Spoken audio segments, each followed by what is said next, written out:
Has meant to the Thorns? Yeah, I think the great thing about Nadine is, you know, a lot of times you get the world's best players come in and they don't really want to get on board, or they don't get on board, but I think she's embraced the entire city, she's embraced the club, she's embraced the culture, she's embraced the culture of the club, and she's been, great in the locker room, great on the field for us. She's a good leader.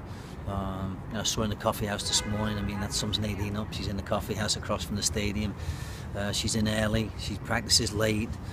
She still works at the game, you know, still at that age, she still feels she can get better and give more, and that's what makes her the player she is. She's never satisfied to be second best, never satisfied to not win games and not be successful. I think that's what probably sets her apart from some of the world's best goalkeepers. Thank you. Another international question. We heard that Tobin has a hamstring injury. Did she get to sustain that here, or do you know anything more about it's a mild hamstring injury. I think it's just probably precautionary at this point for them. You know, I mean, they've got to obviously wrap her up. We would have probably wrapped her up too for a week, you know, but I don't think there's any big deal. Okay. Yeah. And obviously you guys have another home game coming up. You've talked a lot about, you know, the surface and standards in other places. Is it big after playing in a place like Chicago, being able to come back here? Yeah, it's a massive difference. I mean, I think just the psyche of the team too, you know, when you go to those type of places, they're difficult to play. I really feel that was the hardest away game of the season, just because of the environment. You know, obviously there's not big crowds, but the field conditions more so than anything.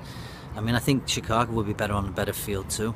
I mean, it's a bad field to play on. It's just not a good football field for us to come out. And this field looks like 4 times the size of their field, and there's no lines on it. And you just feel like you're in a better place and a better environment. I think because we train here, I think you know, it's a comfortable place for us now. And I think, you know, that's why I think we're 6th unbeaten at home. And I think making this place a fortress and making it difficult for teams to come is really #1 priority. It has been since we got here, you know, to make it difficult. And we don't want teams coming here being happy to come here. We want teams to be coming, oh no, we're going to Portland, and that's really something that we want to stress to the players, and that they want to. I mean, this is our home, it's our locker room, we're here every day, and I think the comfortability of that wants to make you go out and perform in front of the fan base that we've got. And, you know, it's not easy to go to Chicago and play in front of the crowd they've got, and on a miserable Chicago night, it just isn't easy, you know. So the motivation, I think, is different when they're playing in a place like this and when they're playing for fans like we have. So.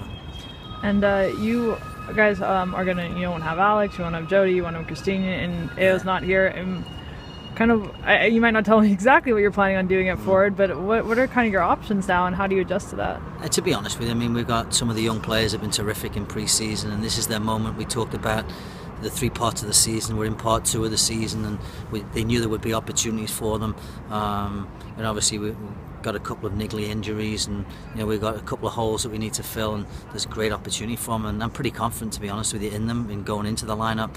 They understand what we've been working on. They've been with us since day 1 of pre-season, so it's not like you're just grabbing somebody out of 7-Eleven and bringing them down and putting a uniform on them. I mean, they're here, and you have 7-Elevens in Portland, by the way? Yes, we do. You do? Okay, yeah. just want to check. I just want to check. But you know, you got players coming in, and they're comfortable. They've been here since day 1. They've been working with all the players since day 1. You know, players like Sarah Jackson and Kelsey Haycock have been playing with Ali Long and Mona Shim the entire pre-season. So, you know, they've been playing half a games with them the entire time. So it's not like we're just throwing somebody into the Lions Den. I think, you know, obviously playing in front of 14,000 will be the only thing that we couldn't replicate in pre-season, and we haven't been able to do it. So, you know, playing Taylor in Chicago, one of the reasons we played Taylor in Chicago was to give her some experience of what it'd be like in the pace of the game. And you know, she's one of the ones in with contention to play at the weekend. I think there's 4 or 5 youngsters. I mean, there could be at least 3 amateurs in the lineup at the weekend, and they've been terrific. And you know, there's chances for, you know, Hannah to come in the lineup. There's chances for you know, Rachel to come back in the lineup. So there's definitely some positives, as well as, you know, obviously losing those type of players. And Sink was big for us in Chicago. I mean, I wouldn't like to play with one of the young ones up front in Chicago because it was difficult. It was a tough game, and it was physical. JJ and Erzik were physical with Sink, and I mean, she held their ground well for us and helped us a lot in the game. And you know, Alex had a great first game for us, and I think Jodie did well second game. I mean, the amount of ground she covered and pressure she put on. So you're having a different forward in each game so far. It's not easy. We're gonna have another forward in the game this week, and then probably another forward next week in the game.